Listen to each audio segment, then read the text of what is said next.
Desire unlist লেখিকা সাবিলা সাবি পর্ব ২১। সময়টা ছিল দুপুরের নিস্তব্ধতায় ঘেরা ভিলা অ্যাসপেরেঞ্জার বিশাল ডাইনিং রুম জুড়ে বিলাসবহুল কাঠের ফার্নিচার এবং কাচের ঝলকানি।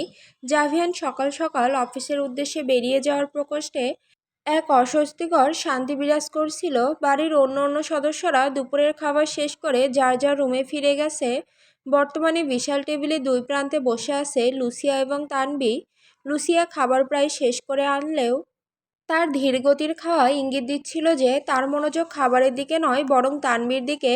লুসিয়ার চোখে ছিল অনুসন্ধিৎসা আর এক চাপা কর্তৃত্ব, আর তানবি ব্যস্ত ছিল তার নিজের ভাবনায়। লুসিয়া জানতো এই সুযোগে তাকে ফারহানের অতীত জীবনের গভীরে প্রবেশ করতে হবে।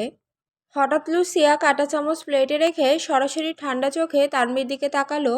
লুসিয়ার স্বাভাবিকতার আড়ালে চাপা কৌতূহল নিয়ে জিজ্ঞেস করলো, তোমার ভাই মানে ফারহান, সে মেক্সিকোতে ঠিক কী করছে? বাংলাদেশে তার এত ব্যস্ততা থাকতেও। তানবি তখনও খাবার খাচ্ছিল। সে সামান্য মাথা নাড়ল, তার কাছে বিষয়টি গুরুত্বহীন। সে সহজভাবে উত্তর দিল, জানি না সঠিক, আর জানতেও চাই না। লুসিয়ার চোখে মুহূর্তের জন্য ধূর্ততা খেলে গেল। সে আশ্চর্য হওয়ার ভঙ্গিতে প্রশ্ন করল, বাড়িতে তোমার ভাবি চিন্তা করে না? তানবীর চোখ কৌতূহলে সামান্য বড় হলো। সে অবাক হয়ে লুসিয়ার দিকে তাকালো, তারপর অবাক কণ্ঠে বলল, ভাবি কোথা থেকে আসবে? আমার ভাই তো আনম্যারিড। লুসিয়ার চোখে মুহূর্তের জন্য সন্দেহ খেলা করে গেল। সে খাবারের দিকে মন দেওয়ার ভান করল, কিন্তু তার মনোযোগ ছিল তানবীর উত্তরের দিকেই। লুসিয়া তখন চিন্তিত স্বরে এমনভাবে বলল যেন সে ফারহানের ভালোর জন্যই বলছে। আচ্ছা, এই যে তোমার ভাই এমন খারাপ সঙ্গের সাথে জড়িয়ে গিয়েছিল, তার গার্লফ্রেন্ড কখনো বাধা দেয়নি? সবার আগে তো প্রেমিকা বা ঘনিষ্ঠ বন্ধুরই সবকিছু টের পাওয়ার কথা। তানভি প্লেটে চোখ রেখে বলল, না, ভাইয়ার কোনো গার্লফ্রেন্ড নেই, সে সিঙ্গেল। লুসিয়ার ভ্রু কুঁচকে গেল। তানভীর এই সরল উত্তর তার কাছে অবিশ্বাস্য ঠেকল। সে তখন ঠান্ডা বিদ্রূপের সুরে বলল, তুমি কি করে জানবে? তোমার ভাই হয়তো গোপনে সম্পর্ক রেখেছিল। তানভি তখন মাথা নেড়ে দৃঢ়তা দেখিয়ে বলল, না, এরকম নয়, তবে তার ভার্সিটির কয়েকটা মেয়ে বন্ধু ছিল, তারা গ্রুপ স্টাডি করতো আমাদের বাড়িতে এসে। তবে ফারিয়া আপু একটু বেশি ঘনিষ্ঠ ছিল। মানে ফারিয়া আপু প্রায়ই নোট দিতে আসতো, তখন ভাইয়ার রুমে গিয়ে আলাদা করে আড্ডা দিত। লুসিয়ার ভেতরটা ক্রোধে জ্বলে উঠল। সে নিজেকে সংযত করার জন্য নিঃশব্দে ফুঁসতে থাকলো, কিন্তু মুখে কোনো ভাবান্তর আনল না। লুসিয়া শুষ্ক তীক্ষ্ণ কণ্ঠে বলল, তারা কিভাবে আড্ডা দিত? দরজা বন্ধ করে? তানভি তখন খাবারের প্লেট গুছানো শুরু করতে থাকলো আর বলল, না, আমি কখনো তেমন কিছু দেখিনি, তবে ফারিয়া আপু আমার এলিনা আপাকে বলেছিল যে সে ভাইয়াকে পছন্দ করে। ভাইয়া করে কিনা সেটা অবশ্য বলেনি।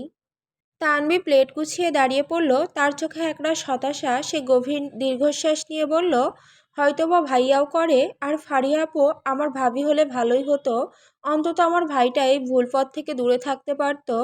তানভি প্লেট গুছিয়ে রেখে ডাইনিং রুম থেকে দ্রুত চলে গেল। এদিকে লুসিয়ার রাগে শরীর জ্বলে যাচ্ছিল। তার হাতে ধরা জলের গ্লাসটি প্রায় চেপে ভেঙে ফেলার উপক্রম হলো। এই অবাঞ্ছিত ফারিয়াকে, যে ফারহানের এত কাছে ছিল। লুসিয়ার চোখে তখন সংশয় এবং কঠিন ঈর্ষা ঝলসে উঠল। তানভি চলে যাওয়ার পর ডাইনিং টেবিলে একা বসে রইল লুসিয়া। তার মনে তখন তানভীর বলা কথাগুলো ঘুরপাক খাচ্ছে। সে মনে মনে বলল, তার মানে ওই গুন্ডাটার গার্লফ্রেন্ড আছে। এই ভাবনাটায় লুসিয়ার ভেতরে এক চাপা ক্রোধ ও ঈর্ষা জাগিয়ে তুলল। তার জেদ আরও বাড়ল। সে দ্রুত ডাইনিং টেবিল থেকে উঠে নিজের রুমের দিকে অগ্রসর হলো। ঠিক সেই মুহূর্তে তার ফোন বেজে উঠল। লুসিয়া ফোন ধরতেই ওপাশ থেকে তার ব্যক্তিগত অনুসন্ধানকারী তাকে জানালো যে সে ফারহানের ফোন নাম্বার জোগাড় করে ফেলেছে। সাধারণত এমন খবরে লুসিয়ার খুশি হওয়ার কথা, কিন্তু এখন তার মুখে কোনো আনন্দের ছাপ পড়ল না। সে ফোনটি কানে নিয়েই ধীরে ধীরে রুমের এক কোণে রাখা ফারহানের সেই চামড়ার জ্যাকেটের দিকে স্থির দৃষ্টিতে তাকিয়ে থাকলো। তার মনে তখন দহন, ঈর্ষা আর এক অজানা আকর্ষণ, বিদ্বেষের এক তীব্র দ্বন্দ্ব চলছিল। রাত গভীর। জাভিহান বাড়িতে ফিরেছে। তার পায়ের শব্দ পেতেই তানভি দ্রুত কমফোর্টার মুড়ি দিয়ে শুয়ে পড়ল। সে সাধারণত এত তাড়াতাড়ি শুয়ে পড়ে না, কিন্তু কালকে সেই চুম্বনের পর লজ্জায় তার আর জাভিহানের মুখোমুখি হওয়ার সাহস নেই। চঞ্চল স্বভাবের হলেও এমন অন্তরঙ্গ অনুভূতির কাছে তানভি সত্যিই দুর্বল। তাই জাভিহানের সাথে চোখে চোখে মেটানো এড়াতেই সে ঘুমানোর ভান ধরল। এদিকে জাভিহান রুমে প্রবেশ করল। সে তানভীর অস্বাভাবিক অবস্থা দেখেই কিছুটা আন্দাজ করল। ধীরে ধীরে সে বিছানার দিকে এগিয়ে গেল। তারপর আলতো করে তানভীর মুখ থেকে কমফোর্টারটা সরিয়ে দিল। কমফোর্টার সরে যেতেই তানভীর চোখ খিচে বন্ধ করে রাখলো। তানভীর এমন বেহাল দশা দেখে জাভিনের মুখে এক চিলতে হাসি ফুটল। কালকের সেই আগ্রাসী চুম্বনের ফলস্বরূপ তানভীর ঠোঁটে গাঢ় লিপস্টিক পরে আছে, কারণ তার ঠোঁট প্রায় কালচে হয়ে আছে, কিছুটা ফুলেও আছে, এমনকি দাগও হয়েছে। জাভিয়ান তখন মৃদু স্বরে বলল, এত লজ্জা পাওয়ার কি আছে? আমি কি তোমাকে খেয়ে ফেলেছি নাকি? এখন পর্যন্ত ভালো করে শুয়েও দেখলাম না, তাতে এমন লজ্জাবতী লতার মতো নুয়ে গেছো। আর যদি সেরকমভাবে ছুঁয়ে দিতাম তখন কি করতে? তানভি এবার ধীরে ধীরে চোখ মেলল, তাদের দৃষ্টির তীব্র মিলন ঘটল। জাভিয়ানের চোখ দুটো আজ অন্যরকম। সেখানে ছিল না কোনো আগ্রাসন, বরং ছিল এক চাপা কৌতূহল আর বিরল কমলতা। তানভি সেই দৃষ্টির গভীরতা বেশিক্ষণ সহ্য করতে পারল না। দ্রুত অন্যদিকে চোখ সরিয়ে নিয়ে এলো। অন্যদিকে চোখ সরিয়ে রেখেই প্রায় ফিসফিস করে বলল, সরে যান প্লিজ। তানভীর এই আবদার জাভিহানকে বিস্মিত করলো। তার কণ্ঠে ছিল না কোনো রাগ, বরং ছিল অসহায়ত্বের এক করুণ সুর। সেই অসহায়তা জাভিহানের কঠিন হৃদয়কে স্পর্শ করলো। সে আর কোনো কথা না বলে নীরবে পিছু হটল। জাভিহান সরে যেতেই তানভীর স্বস্তির বদলে যেন এক অসহ্য শূন্যতা অনুভব করলো। সে দ্রুত গভীরভাবে শ্বাস টানল। গতকাল রাতের সেই বর্বর অথচ মহাচ্ছন্ন চুম্বনের স্মৃতি তার সমস্ত চেতনা গ্রাস করল। সে চোখ বন্ধ করে অসহায়ের মতো কমফোর্টারটা দুহাতে খামচে ধরল। তার শরীরে শুরু হলো এক অজানা কম্পন, এক বিদ্যুৎ প্রবাহ যেন শিরদাঁড়া বেয়ে ওঠানামা করছে। এটা কি এক অজানা, অচেনা, নিষিদ্ধ অনুভূতি? বিস্ময়কর হলো এই অনুভূতি বিরক্তিকর ছিল না, বরং এক গাঢ় গোপন স্বাদ উপভোগের ইঙ্গিত দিচ্ছিল। তানভি আরও জোরে জোরে গভীর শ্বাস নিল। তার বুক দ্রুত ও অস্থিরভাবে ওঠানামা করতে লাগলো। বাথরুম থেকে ভেসে আসছিল শাওয়ারের জল পড়ার শব্দ। সেই শব্দকে উপেক্ষা করে তানভীর বন্ধ চোখের সামনে বারবার জাভিয়ানের সেই আগ্রাসী ঠোঁটের চাপ আর কর্কশ শ্বাস ভেসে উঠল। তার শরীরে যেন এক অজানা উষ্ণ স্রোত তীব্রভাবে প্রবাহিত হচ্ছিল, যা তার ভেতরের সত্তাটিকে এক নতুন তীব্র সংবেদনশীলতায় ভরিয়ে তুলছিল। সে বুঝতে পারছিল না কেন নিজেরই সরে যাওয়ার আবদার সত্ত্বেও তার শরীর জাভিয়ানের স্মৃতিতে এমন বিদ্রোহী উষ্ণতা অনুভব করছে। কিছুক্ষণের মধ্যে জাভিয়ান শাওয়ার নিয়ে বেরিয়ে এলো। মসৃণ সিল্কের কালো নাইট স্যুটে তার সুগঠিত দেহ আবৃত, হাতে তোয়ালে নিয়ে চুল মুছতে মুছতে বাথরুম থেকে বের হলো সে। তানভি তখনও কমফোর্টারের নিচে চোখ বন্ধ করে আত্মগোপনের এক করুণ ব্যর্থ চেষ্টায় মগ্ন হয়ে আছে। জাভিয়ান আলতো করে কমফোর্টার সরিয়ে বিছানায় জায়গা নিল। তার শরীর থেকে ভেসে আসা ভেজা উষ্ণতা আর পারফিউমের তিক্ত মধুর ঘ্রাণ, পাশাপাশি শোয়ার মুহূর্তে সেই উষ্ণতা যখন তানভীর গায়ে হালকা স্পর্শ করলো, সে সঙ্গে সঙ্গে বিদ্যুৎ স্পর্শের মতো বিছানা ছেড়ে ঝট করে উঠে দাঁড়ালো। তানভীর এই আকস্মিক আতঙ্কিত প্রতিক্রিয়া জাভিহানকে হতবাক করে দিল। জাভিহান তোয়ালে নামিয়ে কণ্ঠে বিরক্তি নিয়ে প্রশ্ন করল, কি হলো তোমার? এমন পাগলের মতো আচরণ করছো কেন? তানভি কোনো উত্তর দিতে পারল না। সে কম্পিত দেহে শুধু বিছানার পাশে দাঁড়িয়ে রইল। জাভিয়ান কণ্ঠে কৌতূহল ও চাপা রোষ নিয়ে বলল, হঠাৎ এমন ভয় কেন পাচ্ছ আমাকে তুমি? কালকের একটি চুম্বন কি এতই ভীতিকর ছিল? তানভি দ্রুত বাধা দিয়ে নিজের ভেতরে নতুন কম্পন ঢাকতে চাওয়ার প্রয়াস নিয়ে বলল, ভয় নয়, আমি তীব্র অস্বস্তি বোধ করছি। তানভীর কণ্ঠে সেই অসহায়ত্বের ছাপ জাভিয়ানকে মুহূর্তের জন্য স্থবির করে দিল। সে একটি দীর্ঘশ্বাস ফেলল, নিজের ক্ষমতাকে সাময়িকভাবে প্রত্যাহার করল। তারপর শান্ত ও ভারী কণ্ঠস্বরে বলল, ডোন্ট ওয়ারি, আমি তোমাকে স্পর্শ করব না, তুমি শান্তিতে ঘুমাও। এই বলে জাভিয়ান বিছানার অন্য পাশ থেকে একটি লম্বা কোলবালিশ তুলে নিল। সেটি তাদের দুজনার মাঝে সতর্কতার সাথে রেখে দিল, দুজনার মাঝে প্রাচীরের মতোই। তারপর সে তানভীর দিক থেকে সম্পূর্ণ অন্যদিকে নীরব অভিমানে ঘুরে শুয়ে পড়ল। তানভী সেই কোলবালিশের প্রতীকী ব্যবধান দেখে ধীরে ধীরে বিছানায় গায়ে এলিয়ে দিল। সে মনের গভীরে এক অস্ফুট স্বীকারোক্তি দিল, আসলে এটা ভয় নয়, অস্বস্তিও নয়, এটি নতুন কিছু, এক অজানা জাগরণ যা আমি নিয়ন্ত্রণ করতে পারছি না। আমার ভেতরের এই অপ্রত্যাশিত পরিবর্তনই আমাকে জাভিয়ানের সামনে এতটা অস্থির করে তুলেছে। রাত আরও গভীর থেকে গভীর হলো। নীরবতা এখন ঘন কুয়াশার মতো রুম জুড়ে। তানভি এখন গভীর নিষ্পাপ ঘুমে আচ্ছন্ন। তার অস্থির অভ্যাসের কারণে কমফোর্টার সরে গেছে, শরীরের পোশাকও কিছুটা এলোমেলো, যা তার ঘুমন্ত দুর্বলতাকে উন্মোচিত করছে। জাভিয়ান হঠাৎই ঘুম ভেঙে উঠে বসল। সে বিছানার হেডবোর্ডে ভর দিয়ে হেলান দিল আর পাশে থাকা ল্যাম্পশেডের মৃদু স্বর্ণাব আলো জ্বালিয়ে দিল। সেই আবছা আলোয় সে একদৃষ্টিতে তাকালো ঘুমন্ত তানভীর দিকে। তানভীর নাইট স্যুটের টপস উপরে উঠে যাওয়ায় তার নাভির সামান্য অংশ দৃশ্যমান, পাজামা হাঁটু পর্যন্ত উঠে আছে। কিন্তু জাভেনের দৃষ্টি শারীরিক আকর্ষণে নয়, বরং তানভীর মুখের সরলতা ও নির্দোষ অভিব্যক্তিতেই নিবদ্ধ। তার লম্বা ঢেউ খেলানো কালো চুলগুলো বিছানা ছাড়িয়ে ফ্লোরে পর্যন্ত গড়িয়ে গেছে। জাভিয়ান ধীরে অত্যন্ত সন্তর্পণে তানভীর দিকে ঝুঁকল। জাভিয়ান মনের গভীরে এক চাপা আর্তনাদ আর যন্ত্রণা নিয়ে ফিসফিস করে বলল, আমার স্পর্শ তোমার কাছে এতটা অস্বস্তির মনে হয়? জিন্নিয়া, তুমি কি জানো জিন্নিয়া কি? জিন্নিয়া হলো মোহময়ী পরিসত্তা, আর তুমি সেই জিন্নিয়ার প্রতিচ্ছবি। তবু তোমার চোখে আমার জন্য মুগ্ধতা নয়, কেবল ভয় আর অসহ্য অস্বস্তি। তোমাকে দেখলে আমার ভেতরের পশুটা হিংস্রভাবে জেগে ওঠে। ছুঁয়ে দিতে ইচ্ছে করে তোমাকে, তোমার এই অক্ষত পবিত্রতা আমার হাতে কলুষিত করে দিতে ইচ্ছে হয়। অথচ আমারই বিছানায় আমার পাশে তুমি এখনো কিভাবে নিজের ভার্জিনিটি নিয়ে শুয়ে আছো? এই ভাবনাগুলো তাকে আঘাতের পর আঘাত আনতে লাগলো। নিজের তীব্র কামনাকে কঠিন হাতে দমন করে সে আলতো করে তানভীর পোশাকগুলো সাবধানে ঠিক করে দিল। তারপর কমফর্টারটি সাবধানে টেনে তার গায়ে জড়িয়ে দিল। সে তানভীর কপালে একটা চুম্বন আঁকতে উদ্যত হলো, কিন্তু ঠিক সেই মুহূর্তে তার হাত কেঁপে উঠল আর সে থেমে গেল। তার ভেতরে তীব্র ক্ষোভের আগুন জ্বলে উঠল। মুহূর্তেই মনে পড়ল সামান্য স্পর্শে তানভীর তাকে সরে যেতে বলার আকুতি।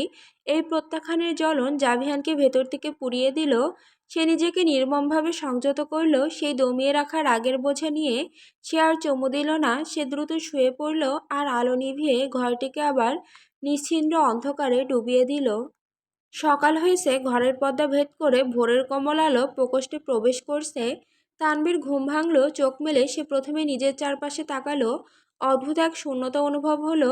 আজ সে দেখল সে ওঠার আগেই বিছানার অন্য পাশটি ফাঁকা। জাভিয়ান রুমে নেই। সে দ্রুত উঠে বসলো। বিছানার পাশে রাখা কোলবালিশটি তখনও তাদের দুজনার মাঝে আগের মতোই স্থির হয়ে আছে, কাল রাতের নীরব প্রতিশ্রুতির সাক্ষী হয়ে।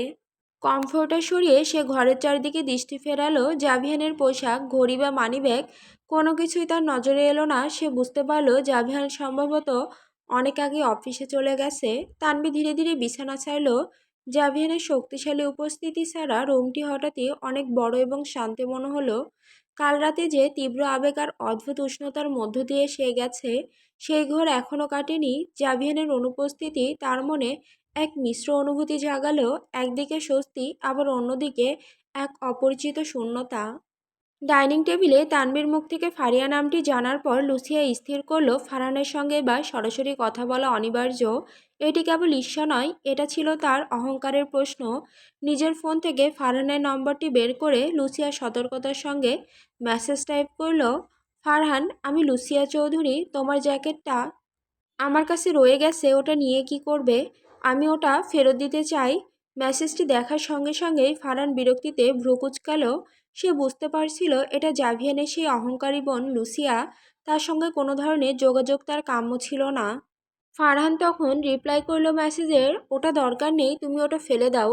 ফারহানের এই অকপট শীতল প্রত্যাখ্যান লুসিয়ার ভেতরে ক্রোধের এক নতুন আগুন উস্কে দিল।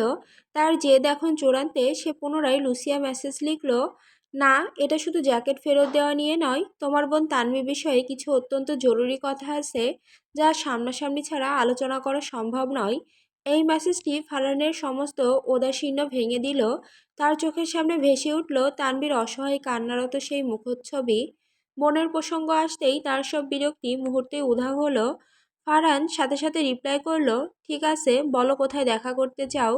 লুসিয়া দ্রুত সাড়া দিল। তারা ঠিক করলো আজ বিকেলের দিকে শহরের একটি অপেক্ষাকৃত নির্জন ক্যাফে সংলগ্ন মোড়ে তারা মিলিত হবে। বিকালের নরম আবছা আলোয় লুসিয়া তার বিলাসবহুল গাড়ি নিয়ে নির্ধারিত স্থানে পৌঁছালো। তাকে বেশিক্ষণ অপেক্ষা করতে হলো না। গিয়েই দেখলো ফারহান সেখানে অনেক আগে চলে এসেছে। ফারহান তার কালো স্পোর্টস বাইকের সঙ্গে হেলান দিয়ে স্থিরভাবে দাঁড়িয়ে। তার পরনে জিন্স আর একটি সাধারণ টি শার্ট। তার চোখে মুখে এক ধরনের উদাসীন বিষাদ এবং চাপা বিরক্তি খেলা করছে, যা লুসিয়ার প্রতি তার অনীহায় স্পষ্ট করে দিচ্ছিল। লুসিয়া তার গাড়ি থেকে নামলো। ফারহানকে দেখে তার মনে হলো ছেলেটির মধ্যে তার ভাই জাভিয়ানের মতো সেই রুক্ষ কর্তৃত্বপরায়ণতা নেই, বরং তার ব্যক্তিত্বে এক ধরনের অশান্ত আবেগ লুকানো আছে। দুজনের চোখাচোখি হতেই পরিবেশটি তীব্র নীরবতায় ভরে ডুবে গেল। এই নীরবতা দুজনের ভেতরের অব্যক্ত ঘৃণা এবং কৌতূহলকে প্রতিফলিত করছিল। লুসিয়া তার বিলাসবহুল গাড়ির পেছনের সিট থেকে চামড়ার জ্যাকেটটি বের করে ফারহানের দিকে বাড়িয়ে দিল। ফারহান দ্রুত সেটি নিয়ে কোনো সৌজন্যতা না দেখেই নিজের গায়ে চাপিয়ে নিল। জ্যাকেটের শীতলতা তার ভেতরের বিরক্তিকে আরও বাড়িয়ে দিল। সে রুক্ষ ও দ্রুত কণ্ঠস্বরে বলল, এবার বলো, আমার বোন তানভি সম্পর্কে কি জরুরি কথা আছে? তাড়াতাড়ি করুন, আমার হাতে একদম সময় নেই, আমি 2-3 দিনের মধ্যেই দেশে ফিরছি। ফারহানের মুখে দেশে ফেরার কথা আর তার এই উদাসীন তাড়া শুনে লুসিয়ার মনটা হঠাৎই ভেঙে চুরমার হয়ে গেল। এক তীব্র হতাশা তার কণ্ঠ চেপে ধরল। লুসিয়ার চোখে সরাসরি তাকে কণ্ঠে তীব্র শ্লেষ নিয়ে বলল, এত তাড়া কিসের? বাংলাদেশে বুঝি ফারিয়া অপেক্ষা করছে? ফারিয়া নামটি শুনে ফারহান মুহূর্তে স্তম্ভিত হয়ে গেল। তার চোখে বিস্ময়। এই নাম লুসিয়া জানল কি করে? ফারহান অবাক ও সন্দিগ্ধ হয়ে জিজ্ঞেস করল, এই নাম তুমি কিভাবে জানলে? লুসিয়া স্বাভাবিকতার ভান করে কিন্তু চোখে কঠিন হাসি নিয়ে বলল, কেন, তোমার বোন বলেছে। ফারহানের কৌতূহল এখন তীব্র। সে লুসিয়ার কাছাকাছি এসে ঝুঁকে দাঁড়ালো, তারপর কণ্ঠে চাপা আগ্রহ নিয়ে প্রশ্ন করল, ও তানভি, আর কি কি বলেছে আমাকে নিয়ে? লুসিয়া এই সুযোগটির জন্যই অপেক্ষা করছিল। সে ফারহানের মুখের দিকে তাকিয়ে এক মুহূর্তে বিরতি নিল, তারপর বিষাক্ত বাক্যগুলো ছুঁড়ে মারল। সে কঠোরভাবে সরাসরি বলল, বলেছে তুমি একটা গুন্ডা, লোফার, বদমাইশ এবং 101টা মেয়েকে নিয়ে বাসায় গ্রুপ স্টাডির নামে নষ্টামি করতে। এই মিথ্যা অপবাদ শুনে ফারহাদের ধৈর্য ভেঙে গেল। তার চোখ মুখ রাগে লাল হয়ে উঠল। সে কঠিন স্বরে গর্জন করে বলল, মোটেও না, আমার বোন কোনোদিনও এই মিথ্যা কথা বলবে না। লুসিয়া তাচ্ছিল্যের হাসি হেসে বলল, কেন, আমাকে কি তোমার মিথ্যুক মনে হয়? ফারহান এক ধাপ পিছিয়ে গিয়ে তীব্র ঘৃণা নিয়ে বলল, তোমার মতো মেয়ের থেকে আর কী বা আশা করা যায়? ফারহান তার রাগের রাশ ছাড়ল না, তার কণ্ঠে এখন তীক্ষ্ণ ঘৃণা। সে কণ্ঠস্বর কঠিন ও স্পষ্ট করে বলল, আর শোনো, বাই দ্য ওয়ে, ফারিয়ার নাম তোমার মুখে মানায় না। ফারিয়া আমার খুব খুব ভালো বন্ধু এবং ও অত্যন্ত ভালো মেয়ে। সে, ওর মতো মেয়ে সম্ভবত লাখে একটা তৈরি হয়। তোমার মতো নয় যে নিজের ক্যারিয়ার আর ফালতু স্বপ্ন পূরণ করতে পুরুষদের ট্র্যাপ হিসেবে ব্যবহার করে, আর সেই সুযোগে ছেলেরা তোমাকে বাজেভাবে ছোঁয়ার সাহস করে। অন্য পুরুষের স্পর্শ যার শরীরে লেগে আছে সে অন্তত ফারিয়ার নাম না নিলেও চলবে। লুসিয়া জীবনেই প্রথমবার কারো কথায় এমন তীব্র আঘাত পেল। সে সবসময় ডোন্ট কেয়ার মনোভাব নিয়ে চলতো, আবেগ বা সমালোচনা কোনো কিছুই তাকে স্পর্শ করতো না। অথচ আজ ফারহানের এই নির্মম সরাসরি কথাগুলো তার হৃদয়ের গভীরে গিয়ে বিঁধল। তার মুখ ফ্যাকাশে হয়ে গেল, চোখে এলো এক অবিশ্বাস্য শূন্যতা। সে ফারহানের দিকে তাকিয়ে রইল, মনে হলো তার চোখের সামনে পৃথিবীটা ধসে যাচ্ছে। ফারহান লুসিয়ার এই অপ্রত্যাশিত পরিবর্তন লক্ষ্য করল না। সে তখনও তানভীর চিন্তায় অস্থির। ফারহান বিরক্তি ঝেড়ে বলল, এসব কথা ছাড়ো, এবার বলো, আমার বোন তানভী বিষয়ে কি জরুরি কথা আছে? তাড়াতাড়ি বলো। লুসিয়ার চোখে তখনও ফারহানের কঠিন কথাগুলোর আঘাতের তিক্ততা লেগে আছে। তার অহংকারী মেজাজ হঠাৎ ভেঙে পড়ল। সে অসহায়ের মতো সত্যি কথাটা বলে দিল। তার কণ্ঠস্বর প্রায় ফিস ফিস, না, কোনো জরুরি কথা নেই। জ্যাকেট ফেরত দেওয়ার জন্য মিথ্যে বলেছি। কারো জিনিস আমি আমার কাছে রাখি না, তাই ফেরত দিয়ে দিলাম। লুসিয়ার এই স্বীকারোক্তি ফারহানের ধৈর্যের বাঁধ পুরোপুরি ভেঙে দিল। তার কণ্ঠ এখন আগুন ঝরা। সে চিৎকার করে ক্রোধে কাঁপতে কাঁপতে বলল, সিরিয়াসলি, তুমি আমার মূল্যবান সময় এভাবে নষ্ট করলে? তুমি জানো আমি একটা গুরুত্বপূর্ণ কাজ ফেলে এখানে ছুটে এসেছি, আর তুমি। ফারহানের বাক্য শেষ হওয়ার আগে লুসিয়া কিছু বলার সুযোগ পেল না। ফারহান মুহূর্তের মধ্যেই তার কালো বাইকে উঠে বসলো এবং হেলমেটটি মাথায় পরে নিল। হেলমেট পরার পর সে একবার তীব্র দৃষ্টিতে লুসিয়ার দিকে তাকালো। হেলমেটের আড়ালে শুধু ফারহানের তীক্ষ্ণ চোখ দুটো দেখা যাচ্ছিল। লুসিয়া সেই ক্রোধ মিশ্রিত চোখের দিকে তাকিয়ে মুগ্ধ হলো। অদ্ভুত এক ঘোর লাগলো তার। মনে হলো চোখ দুটো কি সুন্দর, কিন্তু সেই মুগ্ধতা স্থায়ী হলো না। লুসিয়া কিছু বুঝে ওঠার আগে ফারহান বাইক স্টার্ট দিল আর তীব্র গতিতে ধুলো উড়িয়ে স্থান ত্যাগ করলো। ফারহান চলে যাওয়ার পর লুসিয়া একা সেই নির্জন রাস্তায় স্তম্ভিত পাথরের মতো দাঁড়িয়ে রইল। তাকে দেখে মনে হচ্ছিল যেন সে হঠাৎ কোনো বাস্তবতা বিচ্ছিন্ন জগতে এসে পড়েছে। তার ভেতরে সব অনুভূতি যেন পাগলের মতো তোলপাড় করছে। লুসিয়া, যে কিনা জীবনে কখনো কিছু না শোনেনি, যা চেয়েছে মুহূর্তে হাতের মুঠোয় পেয়েছে, সেই লুসিয়া আজ এভাবে তিরস্কার আর প্রত্যাখ্যানের শিকার হলো। ছোটবেলা থেকেই তার জীবন ছিল লাক্সারিয়াস, ফ্রিডম এবং এনজয়মেন্টের অপর নাম। সোনার চামচ মুখে নিয়ে জন্ম নেওয়া লুসিয়ার কাছে প্রতিটি সুযোগ ছিল উন্মুক্ত। তার জীবনে সবচেয়ে বড় শূন্যতা ছিল হয়তো মা এর অনুপস্থিতি। তবুও বাবা এবং ভাই আর পরিবারের দেওয়া ভালোবাসার প্রাচুর্যে সেই ক্ষত সে ভুলেছিল।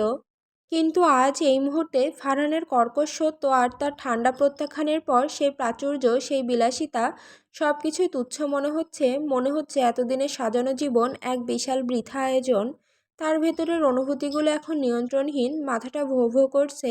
মনে হচ্ছে যেন সে পাগল হয়ে যাচ্ছে, বুকের গভীরে এক তীব্র মানসিক রোগ বাসা বাঁধছে, এমন এক শূন্যতা যা কোনো অর্থ বা বিলাসিতা দিয়ে পূর্ণ করা অসম্ভব। লুসিয়া সেই ধূসর সন্ধ্যায় কেবল একা দাঁড়িয়ে রইল, তার ভেতরে তীব্র যন্ত্রণা তাকে গ্রাস করতে লাগলো। সেদিনের ঘটনার পর পুরো দুদিন কেটে গেছে। মার্কো এতদিন বিশ্রাম নিচ্ছিল, কিন্তু তার স্থির স্বভাব আর দীর্ঘ সময় অলস বসে থাকা মেনে নিতে পারছিল না। আজ সকালে মার্কো স্থির করলো আর নয়, ধীরে ধীরে সে বিছানা ছেড়ে উঠল। আঘাতের যন্ত্রণা এখনো পুরোপুরি সারেনি, তাই তাকে চলতে হচ্ছে হালকা ওয়ার্কিং ক্যান ভর দিয়ে। প্রতিটি পদক্ষেপে তার শরীর জানান দিচ্ছিল যে সে সম্পূর্ণ সুস্থ নয়। তবুও তার চোখে ছিল এক অদম্য সংকল্প। নিজের হাতে যত্ন করে তার সাদা ফ্রেমের চশমাটা চোখে পড়ল। চশমাটি যেন তার দুর্বলতাকে ঢেকে তার তীক্ষ্ণ বুদ্ধিমত্তা এবং দূরদৃষ্টিকে ফুটিয়ে তুলছিল। তারপর সে পোশাক পরিবর্তন করল এবং ধীর পায়ে গ্যারেজের দিকে এগিয়ে গেল। লাঠিতে ভর দিয়ে সে তার ব্যক্তিগত গাড়িটি বের করলো।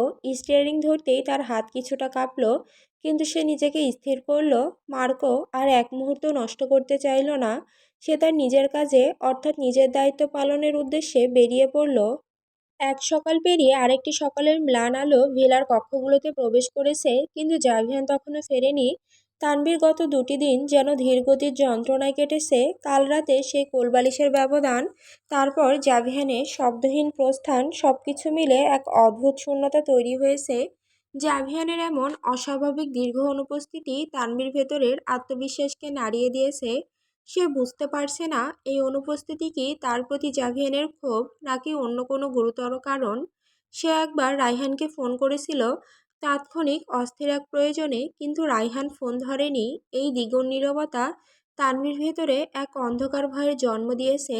তানভীর এখন আর কোনো কাজে মনোযোগ নেই, তার ভাবনা জুড়ে কেবল একটি প্রশ্ন, জাভিয়ান কখন ফিরবে। সে বারবার অস্থির পায়ে হেঁটে যাচ্ছে, তারপর থেমে মেইন দরজার কাছে উকি দিচ্ছে। বাইরে থেকে আসা প্রতিটি গাড়ির শব্দে তার বুক ধড়ফড় করে উঠছে। এক মুহূর্তের জন্য মনে হচ্ছে এই বুঝি সে ফিরে এলো। তার হৃদয় যেন ফিসফিস করে বলছে, কাল রাতে তাদের মাঝে যে অব্যক্ত স্পর্শ এবং অসহজ নীরবতা ছিল, যে জাভিয়ানের এই অনুপস্থিতি তারই নিষ্ঠুর শাস্তি। তানভীর আজ বুঝতে পারছে, সে যতই জাভিয়ানকে এড়িয়ে চলতে চেয়েছে, ততই তার উপস্থিতি তার জন্য আরও বেশি অপরিহার্য। এক গভীর অভ্যাসে পরিণত হয়েছে তার সমস্ত চেতনা। এখন সে অপেক্ষার আগুনে পুড়ছে। সকাল পেরিয়ে দুপুর গড়িয়ে গেছে, দুপুর পেরিয়ে বিকেল, আর সেই বিকেলও শেষ হয়ে নামলো নিঝুম রাত। ভিলাতে ডিনার পর্ব শেষ হলো। প্রত্যেকেই ধীরে ধীরে যার যার কক্ষের দিকে চলে গেল। জাভিয়ানের বাবা সাইম চৌধুরী একবার কেবল স্বাভাবিক থাকার চেষ্টা করে বলেছিলেন, জাভিয়ান হয়তো অফিসের কোনো জরুরি কাজে ভীষণ ব্যস্ত হয়ে পড়েছে। কিন্তু তানভীর মন এই কথা মানতে পারল না। তার ভেতরে একটাই প্রশ্ন কাটার মতো বিঁধছে, এত ব্যস্ততা কিসের যে একটা ফোন করারও সময় পেল না জাভিয়ান। একটা মুহূর্তের জন্য কি সে মনে করল না যে বাড়িতে তার জন্য কেউ অপেক্ষা করছে। তার সমস্ত অস্থিরতা এখন তীব্র অভিমান আর অব্যক্ত আশঙ্কায় পরিণত হয়েছে। জাভিয়ানের এই সম্পূর্ণ বিচ্ছিন্নতা তাকে কেবল উদ্বিগ্ন করছে না, আঘাতও করছে। সে বুঝতে পারছে না সে কি তার অনুপস্থিতি নিয়ে চিন্তা করবে, নাকি তার প্রতি রাগ করবে। তানভীর শেষমেশ হাল ছেড়ে দিল, মনকে বোঝালো জাভিয়ান ব্যস্ত। বিরক্তি আর অভিমানের ভারী বোঝা নিয়ে সে যখন কক্ষের দিকে প্রস্থান করবে বলে স্থির করলো, ঠিক সেই মুহূর্তেই বাইরে শোনা গেল জাভিয়ানের গাড়ির পরিচিত গর্জন। তানভীর হৃৎপিণ্ড এক লাফে থেমে গেল, তারপর দ্বিগুণ গতিতে ধড়ফড় করে উঠল। এক মুহূর্তে তার সমস্ত ক্লান্তি, অভিমান এবং দুশ্চিন্তা আনন্দের প্লাবনে ভেসে গেল, কিন্তু পরক্ষণেই সে নিজেকে সংযত করল। না, জাভিয়ানের সামনে এই খুশি দেখানো চলবে না। জাভিয়ান দরজা খুলে ঘরে প্রবেশ করল। তার মুখে ক্লান্তির ছাপ থাকলেও চোখে ছিল এক অদ্ভুত ঔজ্জ্বল্য এবং বিজয়ের হাসি। দরজার কাছে তানভীরকে স্থির দাঁড়িয়ে থাকতে দেখে সে ভ্রু কুঁচকাল। জাভিয়ান কণ্ঠস্বরে বিস্ময় ও সামান্য কাঠিন্য নিয়ে প্রশ্ন করল, এখনো ঘুমাতে যাওনি? তানভি নিজেকে যতটা সম্ভব শান্ত রেখে সামান্য কেঁপে ওঠা কণ্ঠে প্রশ্ন করল। সে অস্বাভাবিক বিনয়ের সাথে বলল, কোথায় ছিলেন আপনি এতক্ষণ? জাভিয়ান ঠোঁটে এক বক্র হাসি নিয়ে বলল, তোমার জন্য সারপ্রাইজ রেডি করতে। তানভি অবাক হয়ে কৌতূহল মেশানো কণ্ঠে জিজ্ঞেস করল, কিসের সারপ্রাইজ? জাভিয়ান আর কথা না বাড়িয়ে পকেট থেকে একটি ভাঁজ করা কাগজ বের করে আলতো করে তানভীর হাতে দিল। তার কণ্ঠস্বর চূড়ান্ত শীতল ও অপ্রাসঙ্গিক ছিল। খুলে দেখো। তানভি কাগজটি খুলে দেখল, ভেতরের লেখাগুলো চোখে পড়তেই তার মাথায় যেন আকাশ ভেঙে পড়ল। কাগজটি ছিল বাংলাদেশের ভিসা, কেবল দুদিনের মধ্যে প্রস্তুত করা হয়েছে। জাভিয়ানের ক্ষমতা যে কতটা অপ্রতিরোধ্য তা এই মুহূর্তে প্রমাণ হলো। এত বড় আমলাতান্ত্রিক জটিলতা সে মাত্র দুদিনে নিজের মুঠোয় নিয়ে এসেছে। তানভীর হাত থেকে কাগজটা প্রায় পড়ে যাচ্ছিল। জাভিয়ান সেটি ধরে ফেলল।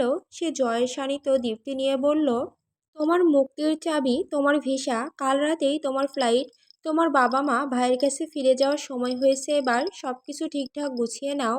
এই কথা বলে জাভিয়ান এক মুহূর্ত অপেক্ষা করল না। সে ঘরে নিজের কক্ষের দিকে এগিয়ে গেল। তানভি সেই দরজার সামনে ধ্বংসপ্রাপ্ত মূর্তির মতো দাঁড়িয়ে রইল, হাতে ধরা ভিসা যা তার বহুদিনের আকাঙ্ক্ষিত মুক্তি। তানভীর মনের গভীরে এক চরম দ্বন্দ্বে বলল, আমার তো খুশিতে নেচে ওঠার কথা।